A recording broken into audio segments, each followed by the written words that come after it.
Well, good morning, or if you're in the UK, good afternoon, everyone. My name is Cristie. My channel is Meeting Wellness, and I'm here with Sarah, the Healthy Carnivore UK. And that has not always been her YouTube handle. In fact, the last time we spoke on YouTube, she had a totally different name. So we're going to get into that. But good morning or good afternoon, Sarah. How are you?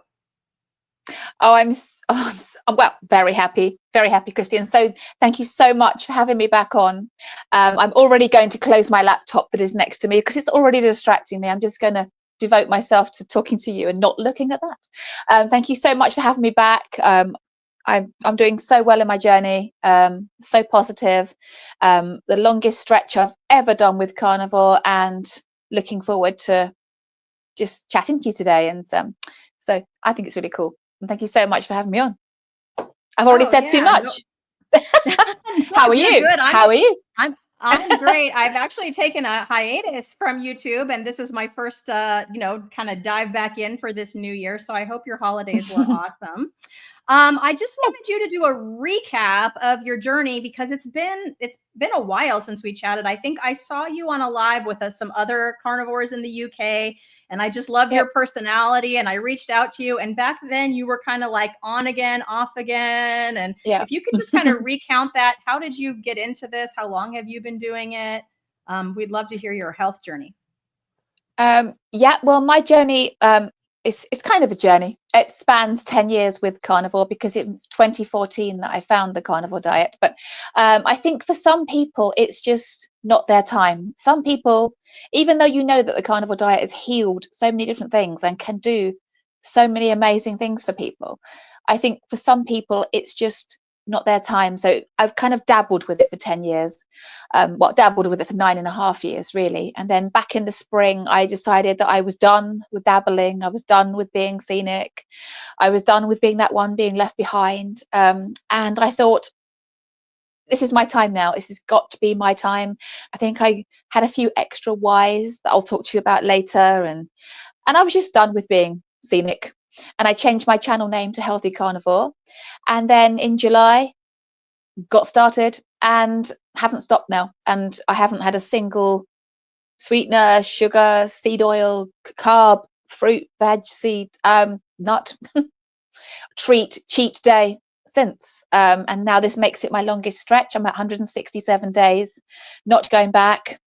And every day I wake up with another day thinking, wow, I cannot believe how many days I've done. Because before it was more like 2 or 3 months and then I'd stumble. And now we're coming up to 6 months in not very long. And I just can't believe it. It's amazing what's happened to me. Just this switch. New health benefits to add to the old ones, and yeah, feel great. I mean, I don't know whether you want to talk about how I found it, because I know we did talk about it in the previous video. But Yeah, we did. that's I the mean, I journey. can Go Yeah, on. I can hopefully, if I remember, put a link to that interview down below if you guys can't find it. It's been, I don't know, it's been a while since we chatted, but I think it was so about March, I think. yeah, so almost a year. Wow. What do you think finally made the difference for you? Because 9.5 years is a long time to. First Mess of all, you about. kept coming back, right? Yeah, you kept coming back though. It wasn't like you're like, well, I tried it and now I'm done. Like you didn't Yeah, totally just give up no. 100%. So what kept you keep coming back like that? And then what do you think made the difference for you to stick with it this time? I think the reason, every time I stopped doing it, new health problems seemed to emerge. And I didn't like the carb cravings and the hunger and the fact that things would hurt and my knees would hurt. And just lots of different health niggles would just start to come back really quickly. Also, for those of you that follow my channel, you'll know that one of my biggest whys is not turning out like my mum. And every time I wasn't doing it, because my mum had a lot of health problems that ended up with her having an early death. And every time I wasn't doing it, I would get nervous. I think, oh, am I now going to turn out like my mother and have all these health problems and all these medications and things? And then I'd get scared, and then I'd be having a conversation with my husband, and he'd be saying, well, be careful you don't get such and such. And I'd be like, but you can't get that with carnivore. And he would say, but you're not doing it at the moment, are you? And I'd be like, No. And so then I would jump on, do another month, 2, 3, maybe 4 if I was in a particularly good place. Then I'd get distracted and then feel so good and then justify to myself that I was fine. I'm not on any medications. I'm fine. My health is probably okay. And then I'd get distracted and then the cycle would begin again. But this time round, I had a few new health niggles that were worrying me. And as I said to other people like Dave Mack on his channel, I said, if I ever got a health problem that other people would rush down the doctors for, I would start carnivore and never stop. And I seem to have kept my promise. I had 3 things that I was worried about back in the spring. I had a pain in my tummy, which luckily just turned out to be muscular, but it was bothering me for a while. Turned out it was just muscular and went away, but it bothered me. And then I had a dodgy mole appearing on my back and it was a bit crusty. And I was like, that's bothering me now. That's something that other people would go to the doctors for. And then I was working a lot more on my feet and started to get some very severe plantar fasciitis in my feet. And so I was hobbling around like an elderly person, dodgy mole on my back, all these skin tags around my neck, knowing what they do. You know, they're not just a seat belt rubbing, they're actually a sign of unhealth. And this pain in my tummy. And I just thought, I think I've reached that point. I think I've reached that point where I've been talking about where other people might rush to the doctors. And I thought, I know what I need to do. I know what I need to do. I know what I've promised myself, and that's to go carnivore and stay carnivore for a very, very long time and not stop. And I think when a health problem faces you like that, you think, right, that's it. I've got to now commit. And thankfully, I have kept my promise. I mean, it's not been easy. I've been through lots of difficult times over the last 5 months, but I've absolutely just committed. I'm all in invested. In 2.5 months, the top of the mole fell off my back. So it's now just a very faint mark. Amazing, I know. I've lost all 15 of my skin tags. The plantar fasciitis cleaned up in about a month. And the pain in my tummy just went away with just a quick massage at a massage therapist down the road. And so I have absolutely no health problems that I know about. I'm assuming my blood work is all good because I'm just doing what I've always done. I'm sleeping incredibly. My insomnia has started to come back. It's now back to being perfect sleep, all day energy, all day vibrancy, no carb cravings. My gastritis is under control. My psoriasis is under control. And I think sometimes you hit a point where in your life where the older you get, I'm a big fan of Mitch from Old Guy Carnivore, and he talks about, you know, I wish I'd found it sooner, but maybe that's not your time. But for me, it turned out that 2024 was that point, that going to be that switch where I thought, okay, it is all about health now.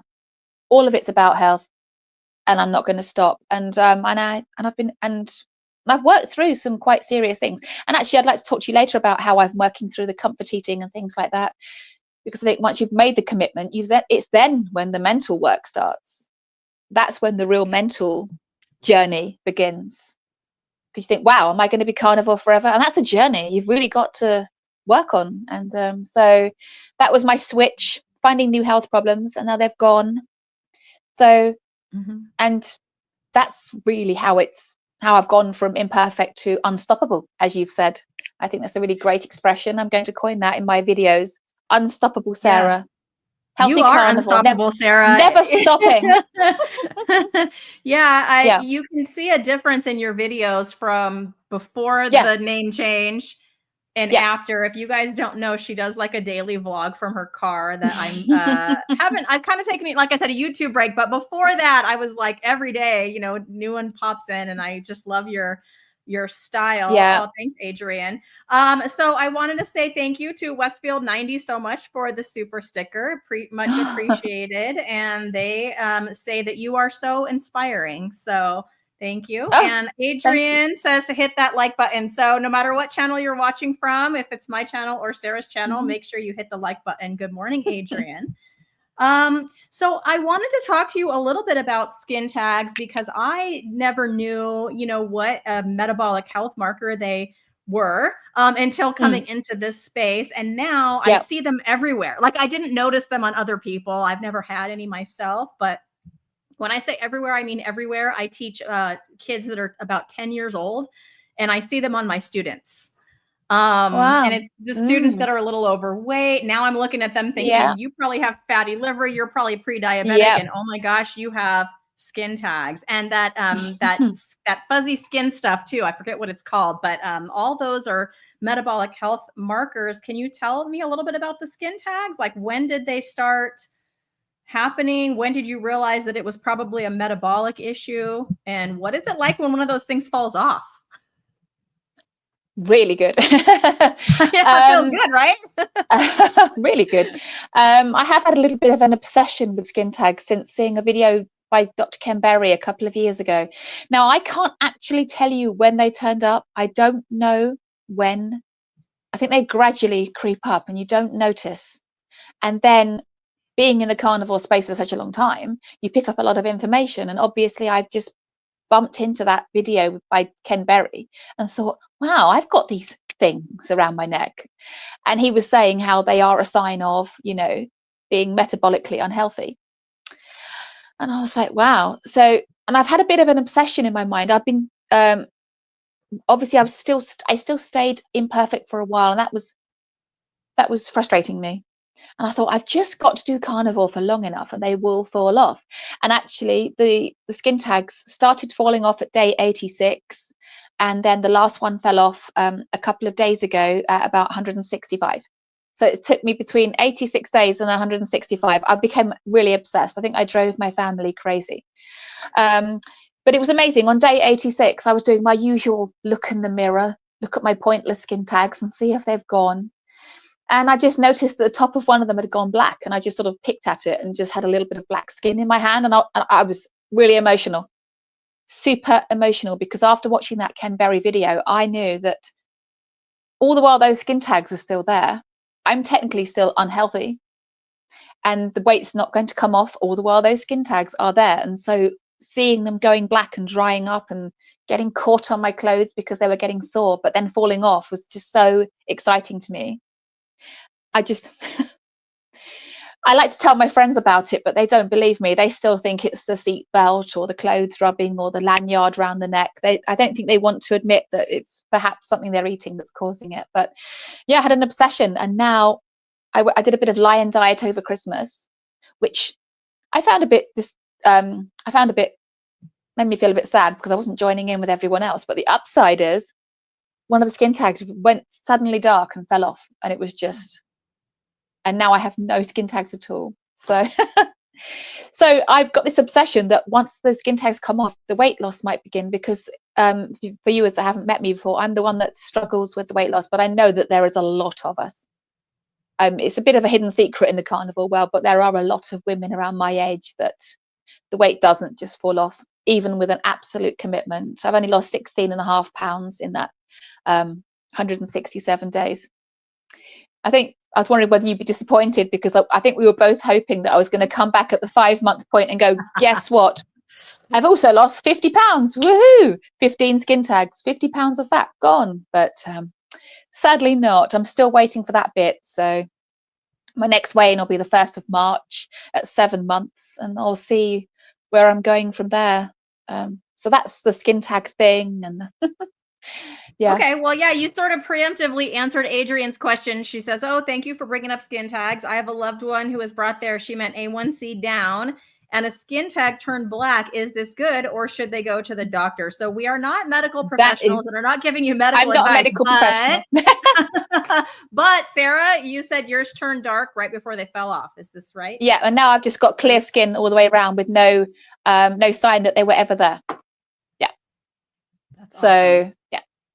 I mean, I'd refer you to the Ken Berry video, really, but then I'm not even sure he talks about the fact that they go black and fall off. That's more of just my experience. But I had heard that they will just dry up and get darker and darker, and then just get pushed off by an item of clothing or something because they're just hanging off. A bit disgusting. My family don't understand my obsession, but they don't realize how important that was to me to get them done. So So many things. And I know my body's doing an immense amount of healing. And I think I'm just going to have to leave my body in charge, and it will tell me when it's done with the healing. That But is a big leap of faith, and I wanted to get into that with you because I resonate with your weight loss or lack thereof story since going carnivore. So I'm absolutely not disappointed. I'm right there with you. I feel like we're sort of in a similar boat or a similar situation when it comes to our weight loss. I know when I started, I went keto for weight loss. But when I was keto, I was still in that diet mentality, and I was still yeah, tracking and keeping my calories, pretty yeah, low. And when I switched to carnivore and going more like eat to satiety, I've really just kind of slowly gained weight over my year and a half yeah, now that I've been pretty, I'd say yeah. pretty strict carnivore, a little stevia here or there with my electrolytes, that kind of thing. But mostly beef, a little chicken, a little pork. That's my carnivore, a little heavy cream in my Mm, decaf coffee. And I've done that with the occasional pickle. When I say occasional, I mean every 4 to 5 months, maybe have a couple pickle chips with my burger mm, patty. That's been my carnivore for a year and a half. And I've done nothing but kind of just slowly and steadily put on weight. But I'm trying to have the same faith that you're talking about here with knowing that it really is what is best, mm, for health. And it's not just a weight loss situation. And maybe my body no, has some things to work through because I pretty much starved myself, did the whole diet roller coaster, restricted, over exercise, that kind of thing for yeah, 30 years. yeah, And so I'm pretty sure my body has some healing to do. But when you constantly look at that scale, and I know you have mm, something to say about that. When you constantly look at that scale and see it either not moving or moving in the wrong direction, I'll say, it can get discouraging. And it hasn't caused me to fall off the wagon because I have learned a lot, with the mm, watching of the Ken Berry and then the other, people in the yeah, space, doctors and otherwise. That I'm still, and I feel the best that I've ever felt as far as mm, mentally, energy wise, sleep wise. If everything else had fallen apart too, maybe I would have. mhm, But it's like there's enough there. And yeah, my son is now eating carnivore, which we can get into if you want yeah, in a bit. But and I've seen so many positive, benefits with him as well that it just sort of mm, keeps me going. But yeah, that scale and that weight and those, the size going up by a size or two has not really been easy to deal with or fun to deal no, with or easy to talk about on a channel, right? That takes yeah. bravery was the word you used. So I'm like I've you, been I've told that I'm brave. I've been told that I'm brave or just completely downright crazy for even having a channel when there wasn't the weight loss. The reason I actually started the channel was because of the war on meat and how I can't just sit back and watch the war on meat happening and not say anything. And so so even if I completely humiliate myself and people think I'm completely crazy, I'm still going to keep talking because I want people to know that of the health benefits of eating meat and that I'm really very frustrated at the push to cut it out of our lives. And it's just not acceptable. And so I'm not just going to sit back and say nothing, even if I had to embarrass myself along the way. But yes, with the restricting, it's a very long time since I did restricting. I did that very long time ago. That's a very long time ago for me now. Yes, I probably could lose a bunch of weight by just hardly eating anything or doing excessive exercise. I probably could, but I know those sorts of things trash my hormones and can compound a problem. So, but with you, possibly it might just be that your body is just recovering from that 30 years of restricting. I know that people like Kelly Hogan, they gained weight for, I think it was, I'm hearing stories it's a year, but I think I've heard her say 6 months. She gained and gained and gained and gained. And then all of a sudden her body was super happy. And then whoosh, she lost that weight really fast. So maybe your body's just now fighting back a little bit and just saying, I want to do some healing now. I want to heal your hormones um, and fix you. And I think the older we get, the more we're panicking about our health. But my main reason for wanting to lose weight is because I want to help people around me. People that follow my channel hear this all the time, so I won't talk about it for too long. But I know so many people that would benefit from a health point of view, for doing carnivore, but no one listens to the one that's overweight. And so I have to get that weight down so that they will look at me and say, wow, you've lost so much weight, Sarah. What have you done? And then I can say, well, funny you should say that. I've done carnivore and I've also healed this. But until that you've lost the weight, they're not interested. So that's the only reason I'm frustrated. It's not a vanity reason, though it would be quite nice to walk around in a bikini. That's not my main goal. So yeah. Well, even when you're slim, because I could speak for that, people around, you see, and you see people with type 2 diabetes. I've seen people become type 2 diabetic. Yeah. During my time being a carnivore, heard a lot of, oh, this ache or that pain, or even to like severe things like MS type symptoms. And I've interviewed several people with MS. Anytime someone in my life says, I have a neighbor with this, or I have this, I try to find somebody with that and interview them. So my last one was Amy. She's a type 1 diabetic. And because, yeah, my mom's neighbor is talking about having type 1, or her husband having type 1 diabetes, and now it's really getting out of control, and she's really worried about them. And I'm like, have you thought about this? And so, yeah. But people don't. I think it's just, we've all been so programmed. I would like for you to talk about that. We've all been so programmed with things like the traditional food pyramid, now the My Plate, eat your vegetables, eat your fruits and vegetables. People think I'm absolutely nuts. People think I'm going to have a heart attack, in 30 seconds. I'm constantly feel like I'm trying to educate people about cholesterol. Again, I'm not a doctor, but I'm like, no, high cholesterol may not necessarily be the nasty thing that we've been taught. Our hormones, our cell membranes, our brains, like all this stuff, we need this cholesterol for, and because people have been so intent on lowering it, and don't eat those eggs and all of that for so long. Do you want to touch on that a little bit? Oh, the egg thing drives me crazy. Oh, they're good. Oh, they're bad. Oh, they're good. Oh, they're bad. I think the tactic has really been just to confuse people, and people get so confused. They're then thinking, right, well, I may as well just eat a little bit of everything because I don't know what to do. I don't know what to eat. Somebody over there is telling me that beef's fine. That person over there, that authority over there is telling me beef's not fine. I'm now clueless. The amount of comments I've seen over the last 10 years of people saying, I now have no clue what to eat. So I'm just going to eat everything in moderation because I call it the eat a little bit of everything and keep your fingers crossed diet, and hope. And people don't want to believe that the way they're eating could be causing disease.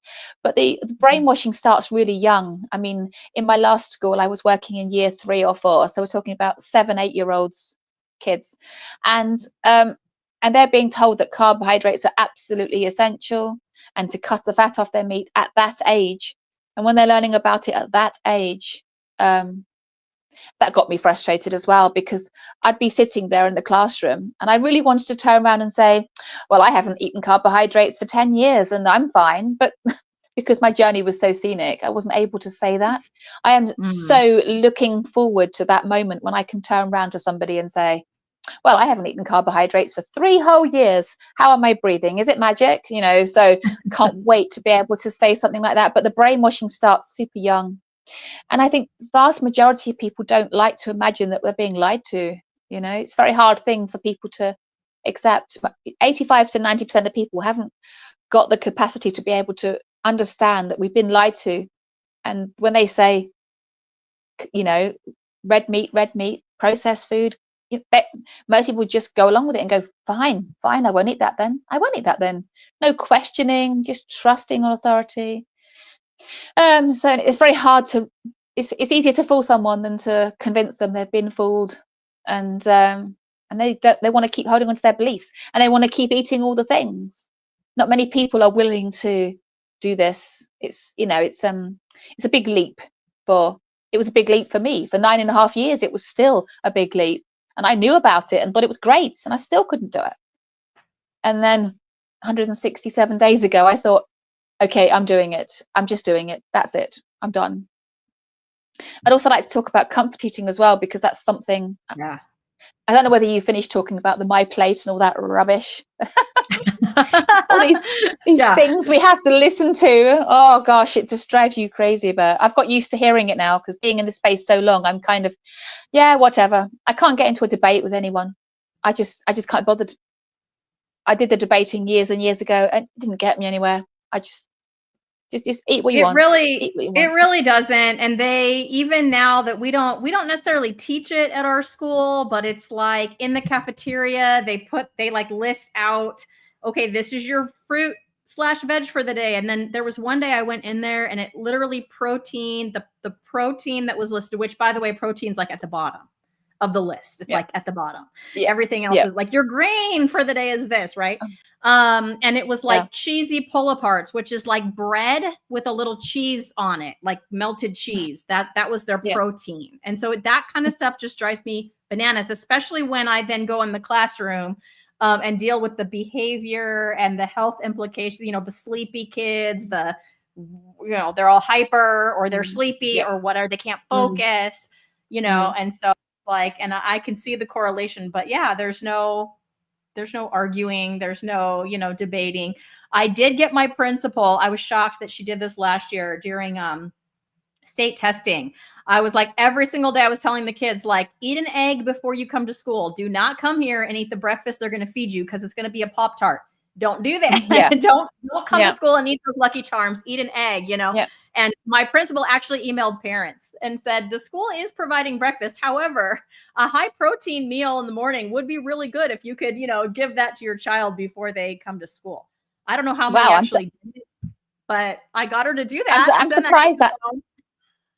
I am surprised that even happened. To be honest, I can't believe he even suggested a protein thing. It's the kids in my class just drive me crazy. They're all starving by about 9, and I say, "What did you Mhm. have for breakfast?" And they say, "Well, I had Cocoa Pops, which is a chocolate Mhm. cereal," and Yep. but I can't really turn around to a 3-year-old and say, "Well, if you had a proper breakfast, you wouldn't be hungry, would you?" Because a 3-year-old has got no concept that Cocoa Pops might actually be a really tragic breakfast to eat. So I just sit Right. there and You've think, moved. well, yes, You've moved. You teach much younger children now. I know. I yeah, know.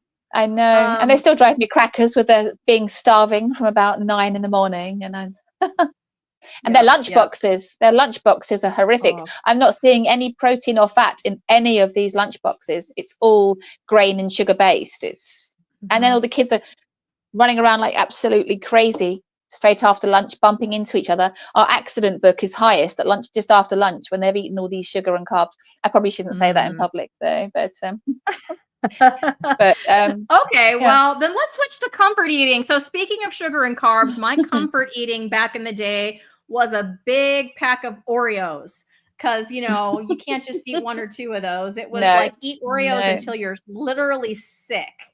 And then you think to yourself, I'm never going to eat those again. But then what are you doing 24 hours later? You're yeah, back yeah, yeah. back in. And of course, for me, it was the double stuffed Oreos, the extra Oh yeah, yeah. stuff in the middle. Um, so whenever I would, What's the come point of an home from Oreo work, that's not double stuff? It's got to be exactly, double there's stuff, no isn't it? point. Yeah, of course. Yeah. And so No, I but would come home from work and think, well, I had a hard day or this stressful thing mm, happened. Like mm, I need yeah, this to make me feel better. mm, If I'm going to sit down on the couch, curl up, and then I'm going to eat this like sleeve and a half mm, of Oreos, or mm. sometimes it would be the salty food, or sometimes I would switch back and forth.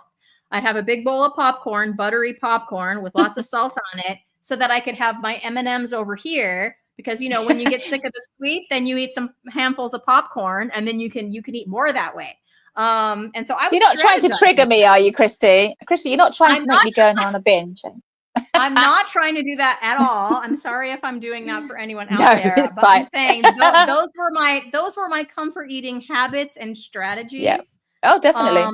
that I would do, and then I would like starve myself for a couple weeks, after, because I would put on 5 pounds or whatever doing that in the evenings, and then the scale would start to go up, and then I would go, because I only ever looked at food as calories. Like I never thought about Yeah, nutrition, like ever, no matter yeah, how much my yeah. mom tried to tell me about nutrition. I didn't think or believe that. I didn't think it was important. It was just I could eat these M&Ms instead of dinner, like because Yeah, it's just calories. So you want to talk about your experience with comfort eating? It wasn't actually though. I wasn't really going to talk about when I used to comfort eat. I was just going to talk about how I've stopped. But we can Okay, talk about I can talk about my comfort eating if you like. But it makes for a very tragic story. whatever But you want to share. the reason I wanted to talk about comfort eating is because when you have been a severe comfort eater, when you've decided you're going to be carnivore forever, you've got a serious mental game coming up next. Making the decision is hard, but then following it up is even harder. And for me, the last sort of 5 months of my life haven't been a total picnic, a total walk in the park. Um, there has been, and there have been lots and lots of things going on in my life that actually would have made the old Sarah comforty. And I'm so proud. I want to talk about how proud I am that I've managed to just sit through those things, sit through those feelings. And it hasn't been easy. And there have been times when I have just been sat on the sofa in absolute misery because something's just happened and I can't now go and get the bowl of M&Ms and the popcorn or whatever it is I fancied. Mhm. And I have to say though that I have got used to it now. It's taken me 5 months to get used to that, but I now can ride out. I'm no longer looking for that dopamine hit from food. I can ride out feeling down and not eating. And I never thought I could ever do that. We've had lots of things going on. We don't need to bore people with things I've had to work through, but I'm just so proud that I have actually managed to get to a point now where I can just be feeling a little bit down about something that's happened and then be okay afterwards and not eat. I don't know how I'm doing it. Dante from Perigno Freedom pops in my head, and I think to myself, wow, it's amazing what's happening to me. It's just amazing what's happening to me. I don't even recognize myself. I don't think I could go back to my old self now because I'm preferring the new self. I'm preferring the stronger, committed, unstoppable Sarah that we talked about, the one that's can ride out bad stuff and then come back. And I can't. It's already got to the point now where I can't imagine going back to that lifestyle of just constantly comfort eating, constantly numbing myself down with food. But I did it a lot, believe me, and there was no starving afterwards. I would I'd either be binging on comfort food or binging on meat, then back to binging on comfort food or binging on meat. That was my two Mhm. settings for 9.5 years. And now I'm eating what I think is a decent amount of meat and just riding out things. And it hasn't been easy. But I think it's worth it. And if anyone hasn't got to 5 months yet for some reason, give it a really good strong go because it's amazing what can happen to you when that switch goes off and you're just done. But I'm looking forward to coming back and talking to you in another sort of 5 or 6 months when the weight does start to come down, which it will eventually. But Yeah, so that prompted a couple of questions, so I'm like wondering which way I should go. I guess I'm going to go this way. So like I have a member of my family who definitely doesn't believe in the, the established traditional way of, thinking about health. But this person has tried carnivore for, I'll say, 30 days at a time. mm, And they say that they, about 2 or 3 weeks in, they feel really good, and then their energy just tanks. And then so they mm. feel like it's more like a cyclical thing for them, where they, and I'm trying to think, what would Sarah have to say about that? Is there how did you push through that? Was there a reason to push through that? Did you have like a low energy point, or was it just emotional for you? How does somebody get past 30 days? Like they're willing to try it, but then they get to that 30-day mark and they're like, I have no energy. I'm going to go eat some carbs.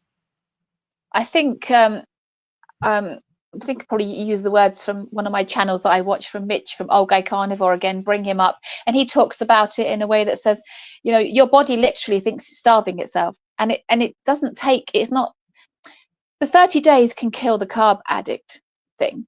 But the actual full fat adaptation generally takes 2 to 3 months for most people. It still hasn't even happened for me. I'm still not fully fat adapted. I haven't got all of the full symptoms of being fat adapted. But for most people, you're looking about 2 or 3 months.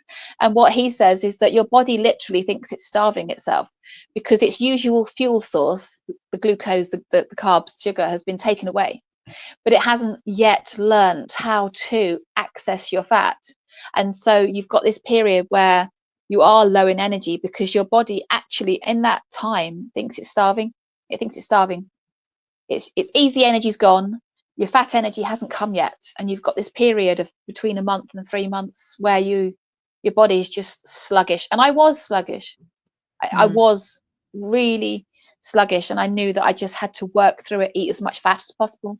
There were times when I was really craving fat at work because I just knew that my body wasn't getting the fat from my body, so I had to keep feeding it fat for the energy. And then after a while, the hope is that it will be able to find the fat from my tummy and my thighs and my bottom and everywhere else and do that. There's this stage 3 that Kerry from Homestead How talks about. He talks about that stage 3 where the energy just shoots through the roof. Now, for some people, that can be as early as 6 weeks. But I have heard for some people, it can take as long as 6 months for the body to be healed and access that fat effectively. I'm not really there yet. I do still get tired, and about 8 o'clock in the evening, I am done. I'm looking forward to that really, really bouncy energy. I've got enough energy to get me through, but I am just getting through. I'm not fat adapted. I'm still getting hungry regularly. I'm still getting slight lows in my energy, and obviously the fat's not coming off. So for me, the fat adaptation, it looks like it's going to take me the good 6 months at least before that I get to stage 3 where where it's whoosh. I'm still waiting for that. It's going to be a wonderful day when it happens.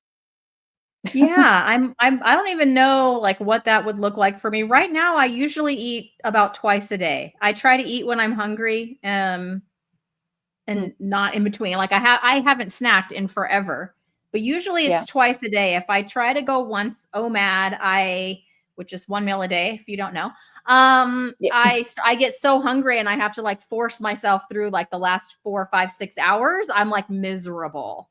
So what does a day look like for you, as far as eating?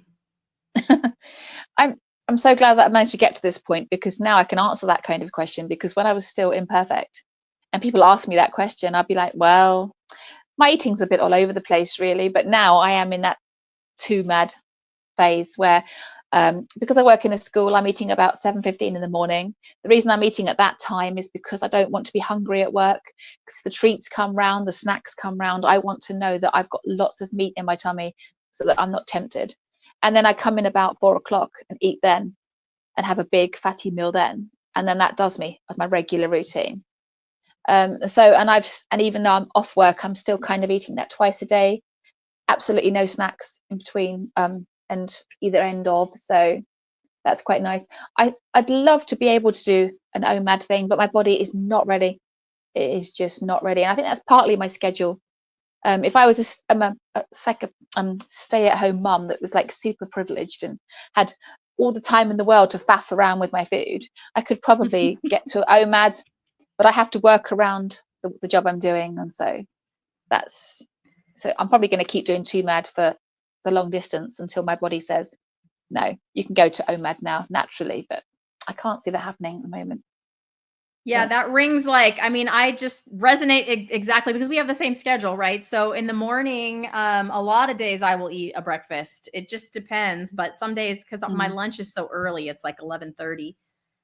Same. So a lot of times I'll wait till lunch because I don't want to sit there with my colleagues and not eat anything.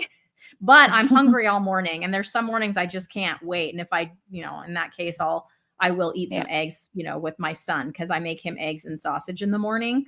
I try to wait, but it isn't fun. Like even to wait till 11:30. But then I eat at about 4 p.m. And that's my dinner and my last, meal of the day. Just that first meal just depends on when it is. Mm, When I'm on a break, like now, I've been off for 2 weeks and I have one more week off. mm, I can really just go by my hunger cues. Like it's yeah. 8:40 here and I haven't eaten yet, and I'm not hungry right now. So when I get hungry, I'll eat something. So what are you you mentioned a stint of doing lion, but so it doesn't sound like you're lion all the time. What do you usually Mm. eat for your meals? I know you went to the Oh, butcher and like had some special ground beef made up. Are you still doing that? That was yeah. a little while ago. I had that for my first meal today, actually. It was some grass-fed ground beef from the butcher that was 30%. I don't think they quite got the fat up high enough, though. The very first time I had it done, it was swimming in fat. But the one I had this morning, just there wasn't much there. So I think, I don't know. It's not reliable where I get it from. The meat's delicious, and they're a lovely butcher, but I don't think they're really fully understanding when I say put as much fat in as you can. I just don't think they're used to people saying that, especially around the area I Mhm. live in, where they want to trim the fat off. But yes, there's a weird thing with me that I only seem to lose weight doing lion, but I can't seem to commit to it. And I tried to do it over Christmas, and it just felt too tight. And then on New Mm. Year's Eve, I thought, I just can't. It's actually making me feel miserable. So I went back to my pork belly and my chicken thighs and the regular things that I normally eat. Big plates of streaky bacon with egg, but yeah, I wish I could do more lion. I'm thinking of doing it for the month of March. I've got 2 months where I'm going to be standing outside in the freezing cold. But when March comes along and the spring's starting to come in, I'm thinking of maybe doing a month of lion then.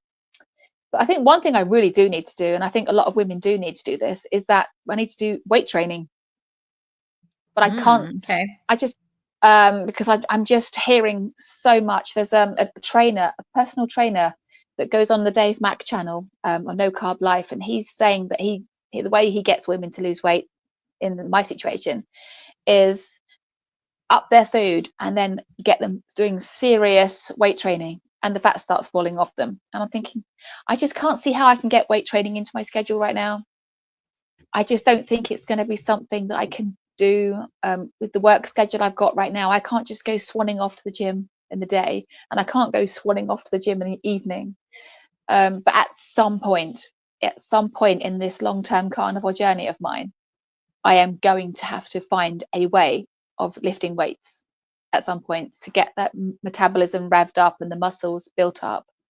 But that's something to think about in the future. But yes, lion diet I can lose weight on, but I just can't stick to it for longer than a week or two at a time. Well, I applaud you for even trying it, because it's funny, because when left to my own carnivore devices, I really just mostly eat beef. I might Yeah. eat some bacon once a week. Well, beef and eggs, I would say beef and eggs, but bacon, usually eggs without bacon, just eggs and a little bit of butter. And then Yeah. beef, but then it's like every now and again, I'll have some chicken thighs or some bacon, Mm, things like that. But when I think about like committing to just beef, because I don't like lamb, I really don't. I mm. keep trying it and I keep not liking it. So yeah, committing to just beef and saying I'm just not gonna have any, but and it's not like dairy. Like I don't have that feeling about the dairy, but I don't know why. I maybe I just need to jump in and try it with you in March. But I've never Yeah. tried it because my brain just goes, and maybe it feels too much like that diet mentality that I really just don't want to This be is it. doing anymore. I don't like to do anything that feels like a diet mentality. This is why I'm very resistant to any kind of tracking, monitoring, measuring, weighing. If I have to be this way for the rest of my life and the weight doesn't come down because I'm resistant to tracking, then so be it. Because I don't, the main reason I was attracted to carnivore in the first place was because people were just not eating carbs and the weight was falling off them. And I thought, well, that just sounds really straightforward. Let's do that. And then in my personal case, I found out that wasn't to be. And, and I I'm going to resist anything that looks like dieting, measuring steps, measuring protein, measuring this, counting that.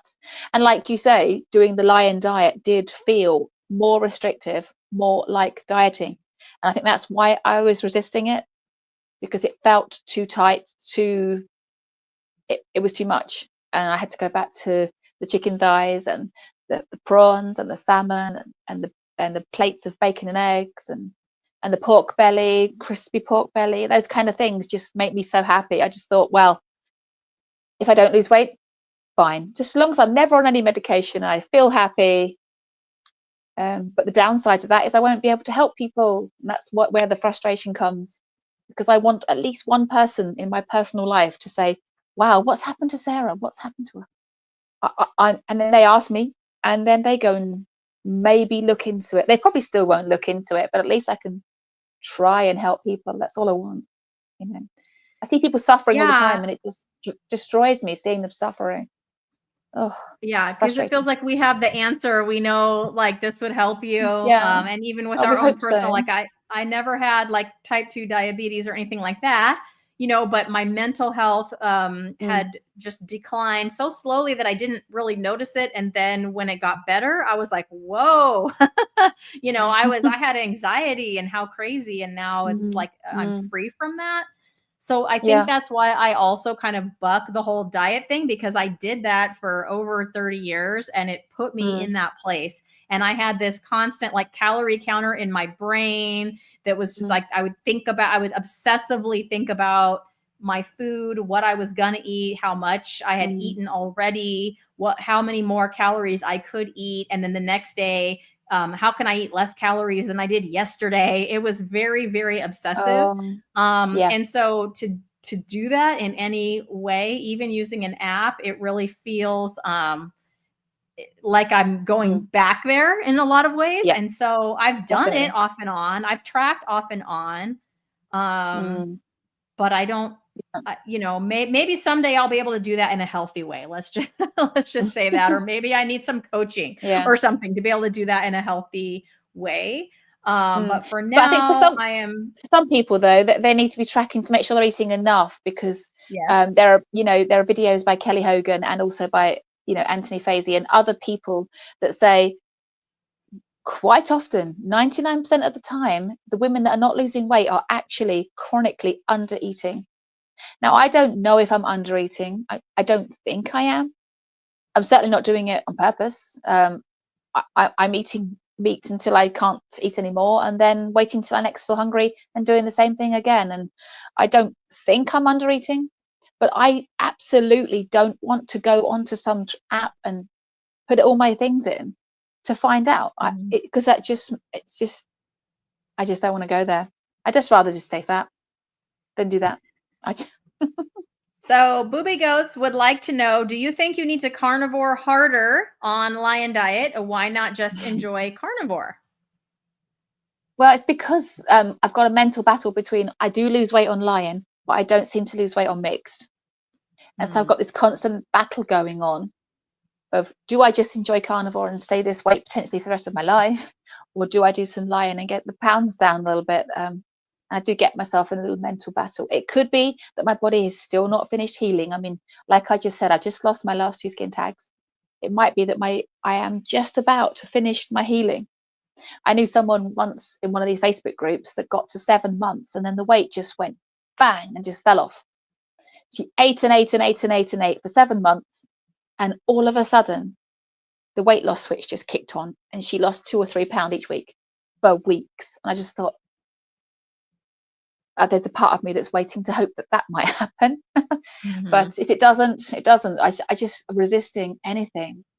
I see these videos on YouTube where they're saying these women just started losing weight, and then you go and watch the video and it says, well, we tracked their macros and we tracked their calories, and I'm like, I'm already not interested. As long as I'm not on any medication, as long as I'm happy, as long as I don't have the same health problems my mum had, as long as my joints don't hurt and my guts are fine, and I don't have any psoriasis and plantar fasciitis, and I can walk around without hobbling around, then I'll just keep doing mixed and to see what happens. I think that's probably what's going to happen. And she's saying, I don't track. I'm down 80 pounds and it took about 2 years. So Yeah. that's How long awesome. does it So, Steve, how long did it take to oh, get sorry. started with her? How long did it take to get started? Because some people, you might not lose anything for 6 months, and then the 80 pound could be the last 18 months, or because some people it Yeah, just all falls off in the beginning, or Aaron, let us know. Did you start losing weight right away or did it take some time?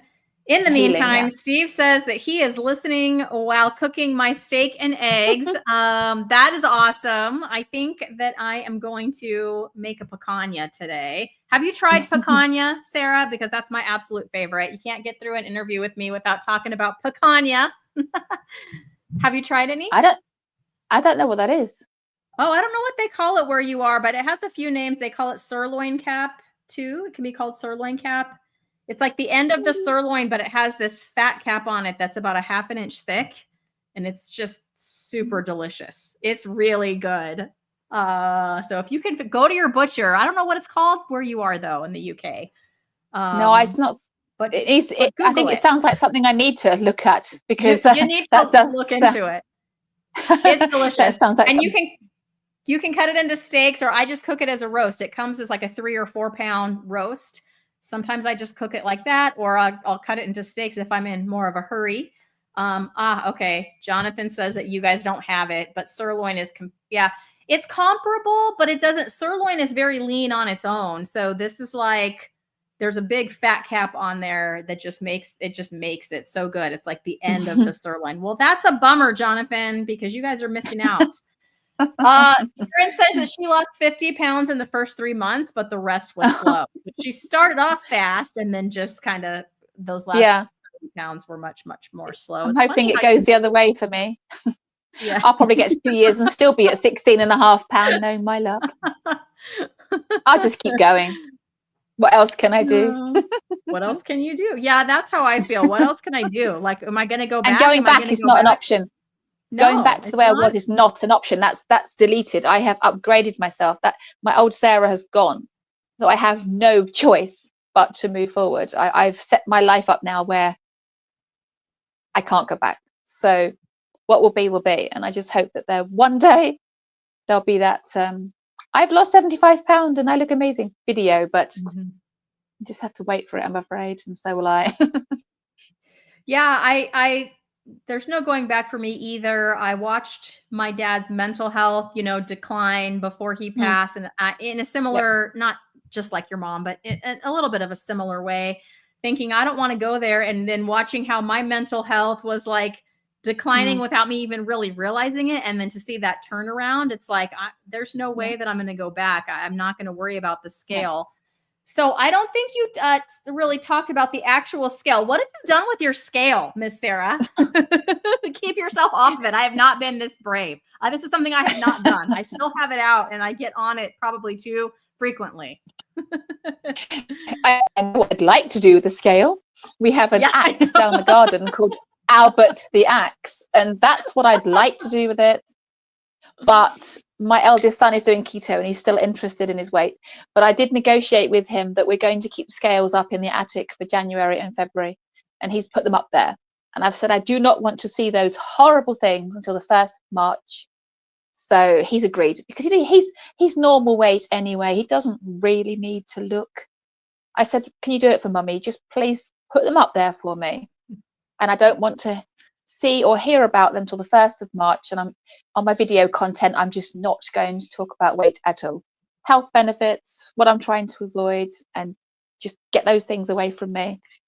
Not interested. As soon as they went up into the attic, actually, I felt better. The noise so much calmer. No, a big difference in me. I was getting a bit low. I think some of my viewers probably did notice I was getting a bit low. So get rid of them. So for you in the UK, Sad to Success says, according to Brave, in the UK, picanha is rump cap or top rump cap, although cuts never quite match. Exactly. And Ellie says, I love the idea of naming the axe. No, that's great. That's hilarious. Yeah. Albert. We love Albert. He's very helpful. Yes. And So I wanted to talk about our sons a little bit to wrap this up, because I knew like a few months ago, or I don't exactly know how long, but about that long, you had said your son was going keto, and I didn't know if he was still doing it, but you just confirmed that he is. So how is he doing with that? What benefits has he noticed? Is it just for weight loss, or were there other things as well that he was trying to work on by doing that? Well, he was super lucky, and he didn't actually have to lose any weight. He was actually normal weight. But what was starting to happen with him, he was starting to wake up in the middle of the night and not go back to sleep. And that's something that my mum suffered with, and something that I also suffered with. And we kind of, well, with my digging around, I kind of put that down to a bit of a hypoglycemia thing, a bit of a blood sugar drop, and then you know, lots of people that have blood sugar dysregulation do tend to wake up in the middle of the night and then just bang, you're awake for a couple of hours. That was happening to me. That's no longer happening, thank goodness. And he was starting to worry about it. And it's just amazing because he's only 18, no weight problem at all. But he was having this. And I said to him, let's take your blood sugar. And when we took his blood sugar, it was coming up higher than I would have liked. And I did say, and then he said, fine, I'm going keto. I'm doing it. He has done it before.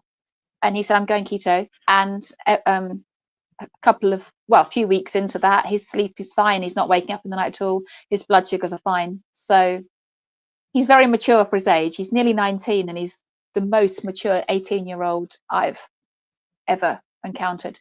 And he said, well, health is more important than anything, Mum. I'm going to do keto for a bit. And so did he learn it? Did he learn that from you? Yeah. Like, did he learn about keto before? Sorry? Yeah.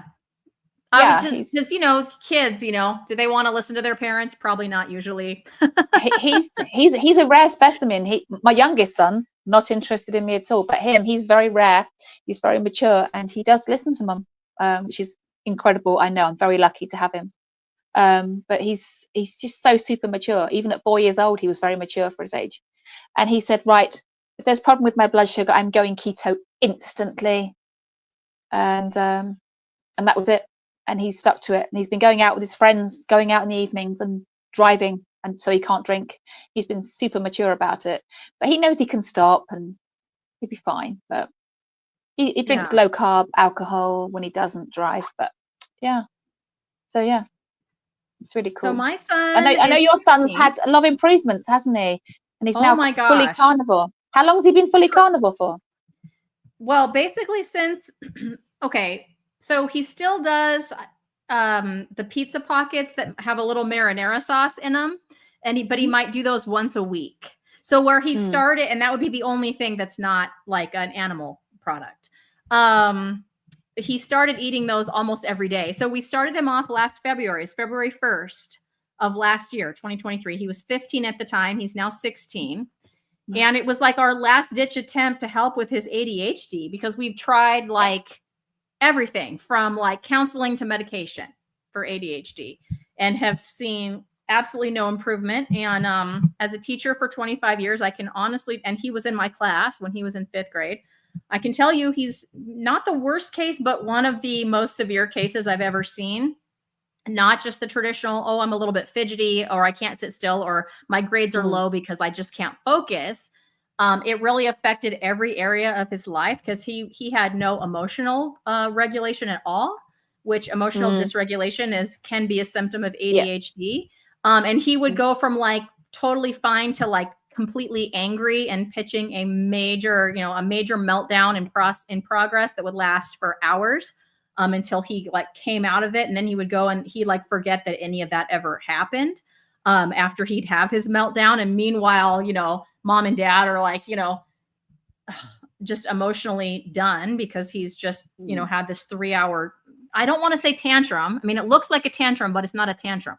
When a kid is having a tantrum, you can give them what they say they want and they'll stop the tantrum, because it's all just a manipulation to get their way. With him, whatever he said he wanted, if you try to give that to him, not that this is the way to handle it, I'm not saying that, but if you try to do, okay, just have this thing, he would say that then he didn't want that and you were just crazy. And why are you trying to give him that? And it would just continue, which lets you know it's a meltdown. I apologize for being distracted by then. My cat was trying to eat the wires and I was worried she was going to knock my tripod. So I had to get rid of her. I'm so sorry. I have heard everything you said, though. I do apologize. I don't want you to think I wasn't interested. The cat's gone now. No worries. I'm sorry. Carry on. I'm sorry. The meltdowns were like probably the most severe symptom, because they affected every day. But like he couldn't be on time for school, and then it would be like World War III, just trying to get out the door. Or else, if it didn't become World War III, it was only because I had the patience of Job, and inside I was like, on the inside, but on the outside, I was like, staying calm so that he wouldn't lose it, but I was losing it, and it wasn't good for Yeah. me. Mm. And so but yeah, we changed his diet. It's been almost a year, so February 1st will be a year for him. He's almost 100% carnivore, with the exception of when he does have those little carnivore-ish pizza pockets. He'll put a tablespoon of the low-carb marinara sauce in there. But he mostly eats chicken thighs, chuck roast, picanha.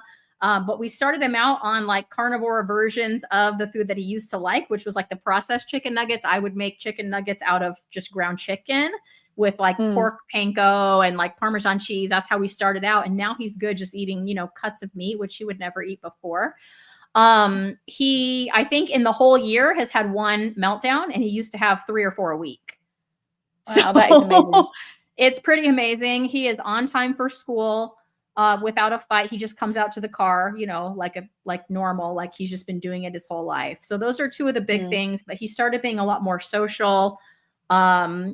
So he hangs out with friends a lot more. He was able to do Halloween. Like he got invited to trick or treat, with some friends, and he just like gave all the candy away. Like he didn't eat any of the candy. I was worried about, social things like you were talking about with your son, going out and not being able to drink or that kind of stuff. With my kid, it's like going out and, not having the pizza that everyone else is eating. He's okay either not eating, or like I'll just send some like meat and cheese with him and he'll just eat that. He doesn't feel socially awkward doing that. Great. But yeah, he keeps his room clean, which was not a major, like I could care less about that really. Like I stopped caring about that a long time ago, but he just started keeping it clean. He's able to focus on, whereas before to him, that was an overwhelming task, which is why it's a big deal to me. Like being like, I need to do this, put these things here, organize that. It was too overwhelming for his brain to deal with. He can just do stuff like that now without me asking him to. Yeah. And so he's just, his grades, he's still not the best, student, although he's very intelligent, but he's just not the best student as far as getting stuff done. But that's kind of the last holdout of a symptom. And who knows, that's just going to be, up to him. But it's like living with a different person almost, like the mental health changes that have, happened, because of eating this way. So I'm very proud of him for, he just chooses now to stick to it. Because when you're 16 years old, you can get whatever food you want from wherever. Even if his brother, because his brother is not any kind of, keto or carnivore or anything. And he'll go to pick my other son up from school and like go by like a fast food place. And my youngest son will either just order burger patties or just wait till he gets home. Like, even though my other son's there eating French fries in front of him, he just doesn't eat any. I'm like, that is awesome. No, that is amazing. He just chooses to stick to it. So although he's very much like not big on talking about it, you can tell that he must feel a difference because he is willing to not eat the crap.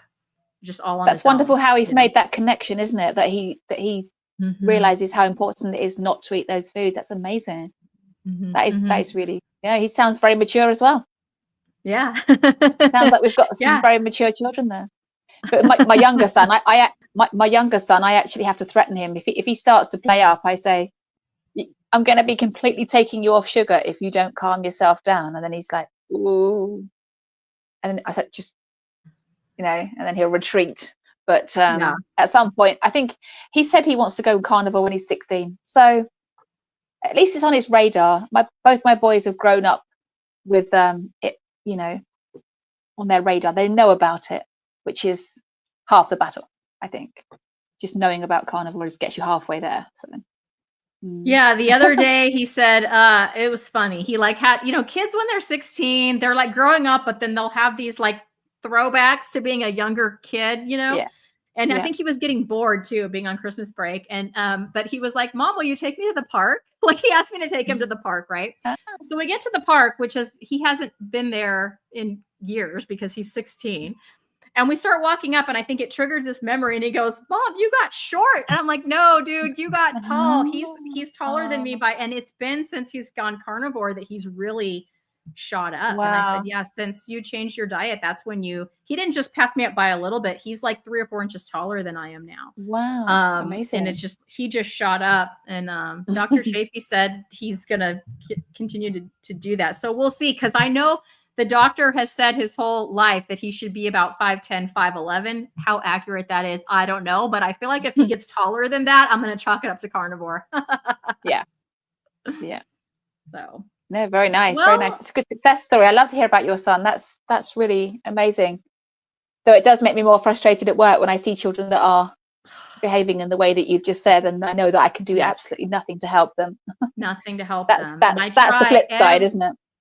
every meeting I have with parents, I try to bring it up. But Mm, you yeah. first of all have to be careful how you bring it up, but also they really just Mm, aren't interested no, in no, hearing it. I even had my most no. recent one telling me that they had put her on a diet because she was pre-diabetic. This was just right before Wow. Christmas break. And I knew that Yeah. they'd put her on a diet, but I didn't know why. Because the kids come to school and she just said, I can't eat sugar. And I'm like, okay. But like she's still eating all the processed food stuff. It's just not candy or whatever. I think and so the Yeah. dad in this meeting talking about, oh yeah, we took her off sugar. Um, but if you want something like a good replacement would be like goldfish crackers, is what he said to me. And I was just like, don't say anything. Don't say it. Yeah, Have you just don't. have you thought about cheese, sir? Have you thought about cheese? Not cheese crackers, you know. Um, I am frustrated that I don't lose that quitting cheese on day 4 hasn't helped. The amount of comments I get when I say that I haven't lost weight and they say, give up the cheese. And I'm like, how do you know I'm even eating cheese? I gave up on, I haven't eaten it in 163 days. Stop assuming. Some yeah, women of this age just don't lose weight very easily, and it's actually a lot more common than you think. So they say, quit dairy, quit the dairy. I'm not having any dairy. Stop. Ask me what I'm doing first, or ask it in a different yeah. way. But I do like cheese. But then now I go back to it, my psoriasis flares up worse, Hmm. and Interesting. also I get very sinusy and emotional. So even though it does look very nice in the fridge, I know that I'm gonna have reactions to it. So that just kind of stops me. But I Yeah, have cheese as my absolute emergency food. I think that's amazing how in those last 5 months I haven't had to go into my emergency. But that's my if if the poo really hits the fan, then the cheese is available. But I won't have it unless I'm really desperate. But it's certainly not stalling me out because I'm not having it. So my body's just stalling itself out. It's being really stubborn. But it's yeah, really yeah. common, a lot more common than people think. I think we do need to get these stories out because the amount of times I've been called a liar on my channel, you're Mm, clearly eating carbs, Sarah, in secret. If you were just eating meat, the weight would be falling. The weight would be falling off you. And I'm like, wow, you just sound really new to carnivore, because actually, if you've been in the space as long as I have, you'd heard of hundreds, thousands of stories of women my age that the weight just stays the same. There's something not right. My metabolism's not strong enough, or it just needs to heal, or the foods I'm eating are inflammatory. When I stop eating pork and eggs and chicken, my weight does start coming down. So there's probably a link to inflammation there. But I need the variety to keep me going. So it's So this I have a question daily. about that, about chicken and pork. So I've switched to pasture-raised chicken and pork, which is Mm, like expensive, like a I bet. lot more expensive. Where normally like chicken and pork, that'd be like your budget, Yeah. carnivore on a Yeah. budget. You could do it with chicken and pork. But like I buy the expensive stuff because I feel like, especially because I'm giving it to my son, Mm, because he likes chicken more often than I do, chicken thighs.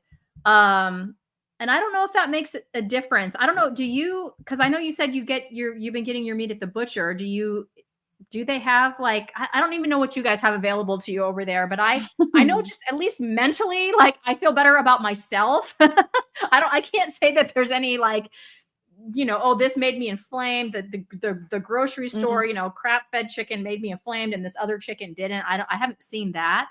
But just from my own, what I've learned, that since they're monogastrics, they it's kind of more Yeah. important to get like the pasture raised stuff. Like chickens should not be vegetarian fed because they're not vegetarians, like that kind of thing, Yeah. and not fed a bunch of GMO grains and stuff. Have you tried something like that, or is that even available where you are, or is all meat I like don't that? even think I don't even think I could justify spending the money on the chicken that I eat is kind of the junk food chicken that you might get from a Mm, supermarket. And yeah, that could possibly be what's stalling me out. But I have seen the price of it's I'm expensive. already I got the way we eat at the moment, and we eat a lot of meat in this house, and our food bill is already eye-watering as it is. I can't be going out and buying more posh chicken or more posh pig or something like that. If I So if I ate it all the yeah, time, I wouldn't be able to afford it. But no, when I exactly, eat it, exactly. once a week or once every couple of weeks, Mm, I just yeah, I just thought I'm gonna switch to that. yeah, yeah. It's funny. I actually somebody I heard this morning called chicken basically the junk food of the carnivore diet, but so I'm thinking, well, that's me told. Yeah. Yes, yeah, it probably is the junk food of the carnivore diet, but there's nothing better than the ruminant animal, is there? That the cow and the sheep, and they just have a different filtration system, and it's got to be better. But and I do Mhm. feel better when I do it, but it just feels too tight. One day maybe I'll be able to do it. People that have been doing it for years and years and years do seem to be able to just do the beef only, but I'm still, even though I've been in the space a long time, I'm still a beginner at 5 months, so I'm gonna have to Well, wait for that. say that for my budget, the nice thing was I ordered that a half beef from a local farmer here or rancher or whatever I think it's their farmer. I don't know. Anyways, and the ground beef you get, first of all, when you do that, you get a lot of ground beef. And I was a little bit I've heard like, that. I'm gonna like suck it up I've and heard like that. eat all this ground beef. But it was not some, it was the best ground beef, like by a lot. Like it was Mm, so good. mm, The ground beef from yeah, that cow that actually I still have like carne asada and a few things left, and the ground beef is gone. Like yeah, it was good. And it was a lot cheaper. So the beef from yeah. that, but it's a process. You can't just go buy it. Like you have to order it, and then you have to wait. There's a waiting Wait for it. list. And then Yeah. and then you have to go pick it all up, and you have to have a place to put it. Um, Yes. because it was a lot. I split it with two family members, and I still had 185 pounds of beef from that. Wow, that's a lot of Yeah, beef. and it was a lot of beef, but it's almost gone. So we ate the brisket at Christmas. My brother has a smoker. So I'm like, I got the brisket from our cow that we that we shared. I'll bring it. You have a smoker, I don't. Let's do that brisket. But I will say Yeah, that is it's awesome amazing. because it was cheaper, and you just really notice a difference, especially in the Yeah, ground beef. I'd say in the flavor and the quality. So yeah. I just need to get off my butt and go and order. It's like I said, it's a process. You can't just go purchase it like it's a whole thing. No. And talking to the butcher, like, what do you want? And I told them to leave all the fat on. They didn't do it, Sarah. They cut all the fat off, and I was like, Oh, next time I'll be more yeah, insistent. yeah. The next time I Yeah. order some beef mince or ground beef, I'm gonna have to be more insistent because the one I had this morning was nowhere near enough fat. And once I run out of fat in the bowl, I then get bored of the lean. I like to have a bit Mm. of I like to have a spoon of fat with all the mince. The ground beef. Once the fat's all gone from the bowl, I'm then just not interested Yeah, you're in like, the I'm lean beef. done. Yeah, that lean beef looks so dull to me now. I'm just gonna stick it in my family's dinner later. That I'm not gonna eat that. This is Yeah, boring. yeah. But I think we should wrap it All up soon right. because actually on that note, I do need to go and cook their dinner, so I better go. Okay, yeah, I was just gonna say we've But been talking here for over an hour. That's funny at the yeah, same time. amazing. At It's the been same so much time. fun. It's always so much fun talking to you. I love it. I could talk for hours to you. Oh, you're We so need to sweet. Thank we need you. to do an episode 3 when in another sort of 5 or 6 months time when I'm sorted. When I'm walking Well, around in a bikini. I I heard you saying that you're gonna start interviewing people on your channel. So if you're interested in having me on, I'll be happy to come over to your place and chat anytime. Oh, that'd be so much So fun. Brilliant. yeah. Thanks everyone who was watching today. If you're still hanging there with us, or if you're catching us on the replay, thanks so much. And I'm back live in a couple days with Dr. Andrea Salcedo. She is a metabolic health practitioner who is an OBGYN here in Southern California. So I'm excited to be chatting with her the day after tomorrow. Cool. Until then, have a good day, everybody. Yeah. Bye, everyone. Thank you so much for tuning in. Bye. Bye.